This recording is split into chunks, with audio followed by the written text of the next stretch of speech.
د میډیا د لارې یا هغه څوک چې د افغانستان څخه تللي دي نو هلته یې بیا پر خپلو بادارانو باندې ژړا ده چې افغانستان کې داسې وضعیت خراب دی، افغانستان کې داسې بندیزونه دي، افغانستان کې داسې ظلم روان دی، افغانستان کې داسې قومي توپیرونه دي.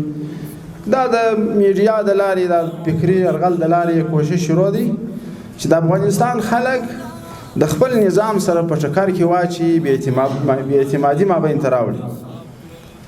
تاسې باور وکړئ د افغانستان په موجوده نظام کې دا په اطمینان درته وایم چې په دې کې لسان پرستي او قوم پرستي لکه مخکې چې د شیوخو درته وویل هغه شی ځای نه لري.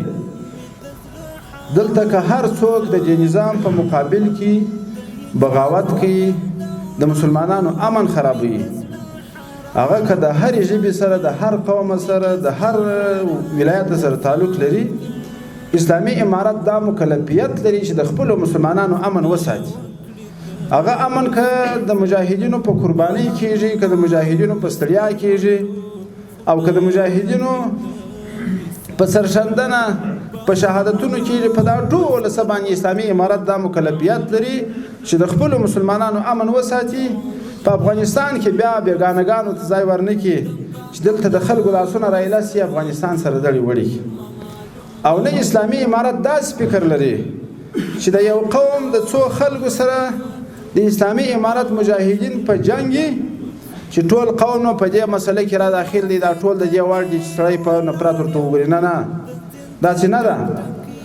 هر څوک دا شرعي اصل دی چې هر سړی د خپل ځان مسؤلیت لري په خپل جرم چې دی هغه شخصي عمل دی، هر سړی ته خپل عمل راجع کېږي. د یوه سړي بدعملي د ټول قوم ته نه منسوبېږي. زما خپله د خپلو امنیتي ملګرو سره، د خپلو استخباراتي ملګرو سره دا مې ځینې غوښتنه ده چې د افغانستان مسلمانان، د کابل خلک په کابل کې چې هر څوک اوسېږي، د هر سړي احترام او عزت او ابرو د هغه به خیال ساتي. په دې وجه به یو څوک نه راکشي چې دا پلانکي قوم ته منسوب دی، هغه د اسلامي امارت سره په جګړه کې دی. څوک چې جنګ کوي هغه د شخصي جرم دی، شخصي عمل دی. نور د افغانستان خلک چې د هرې ژبې سره، د هر قوم سره، د هر ولایت سره تعلق لري، هغه محترم دي. پر موږ حفاظت، پر موږ باندې عزت، پر عزت د موږ به احترام ساتو دي خلکو.